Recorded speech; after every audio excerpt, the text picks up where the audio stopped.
have a quote here from Rolling Stone magazine, a review in 1980. This takes us back quite a ways, which I want to quote to you.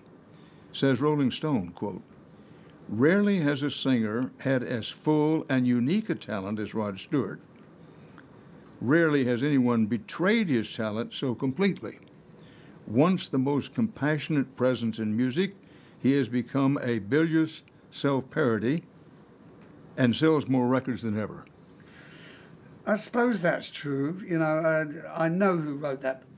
What was his name? He never liked me, this guy who wrote that. You know, he's always been criticised me. I think he's passed on now. But that was, I think, 1979 when I recorded Do You Think I'm Sexy? Right, 1979-80. Yeah, 1979-80. Yeah. When I recorded Do You Think I'm Sexy, which is probably the most popular song that I've ever recorded, they thought I had left rock and roll. I was a traitor to rock and roll because I recorded a disco song. Was I jumping on the bandwagon? Yes. And what's wrong with that? Was it a huge hit? Amazingly huge hit. And do people still like it? Of course they do. So him. I take your point. And I don't blame you for 1 second. But, you know, one person's selling out, quote, is another person's adjusting to the time and surviving. Yeah. And frankly, looking back on it, it was very smart. I'm not saying you did it for this purpose. But disco seemed to rule the music world there for a small window in the 1970s. Yeah. And so it had been pretty foolish not to adjust with the time. Yeah, of course. You know, it's I must admit that part of that song I did borrow from a big Brazilian hit. So I can't take all credit for it, but I'd just come back from Brazil. Yeah. From the festival there, you know, and this song was on my mind. And then a few months later, I went into the studio and started singing that melody, and I wrote the lyrics. And there was plagiarism in the first degree. But I did cough up, and all the money went to charity. Mm-hmm. So I went off at a tangent there. Sorry, Dan, what was the question? No, I want to get back to the question. You answered the question, which was, you adjust with the times. You can't be blamed for saying to yourself, look, disco's big, I can do that. Yeah. And ring with it. But you mentioned you were just back from Brazil at one point. Now, you played in Brazil in Rio before what some people think is the largest crowd ever to hear somebody in live rock and roll concert. Mm. Some of the estimates say 3.5 million people. Other estimates say 5 million people. I can't imagine performing before a crowd that large. One, did you realize the crowd was that large? Oh, yeah. Yeah.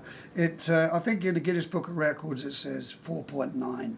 All right, I'll buy it. You've been to Brazil?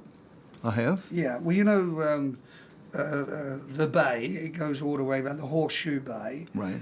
Well, they closed off all the roads. And at every 110 yards, something like that, there was a monitor screen and there were speakers, and it went all the way around the beach. It was so massive. By the time I'd sung the last note of whatever song I was singing, it had just got to the people on the other side of the beach. It was extraordinary. It really was. It's one of those concerts, obviously, I'd never forget for the rest of my life. And that was what year? 93, 94, perhaps. Yeah. Let's talk about your look. How did the hair come about?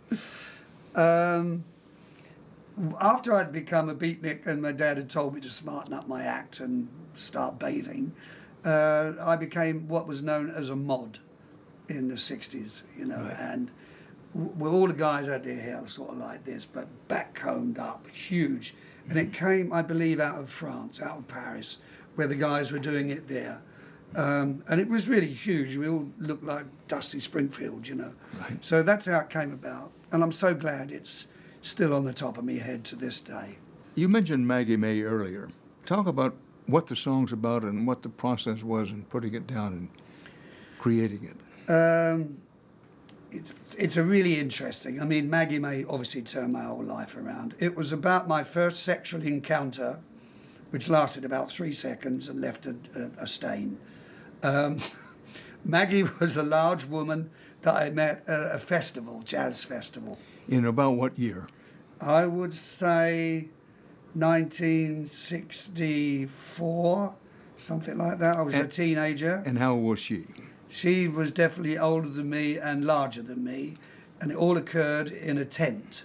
So she was there to introduce you to the pleasures of an older woman. She was, yes. And she was during the day, Dan, and she dragged me into her tent and took advantage of me, and it was all over in 3 seconds, as I said, and that was I don't know if her name was Maggie. It could have been Rosie, I don't know, but that's loosely what the song was based on.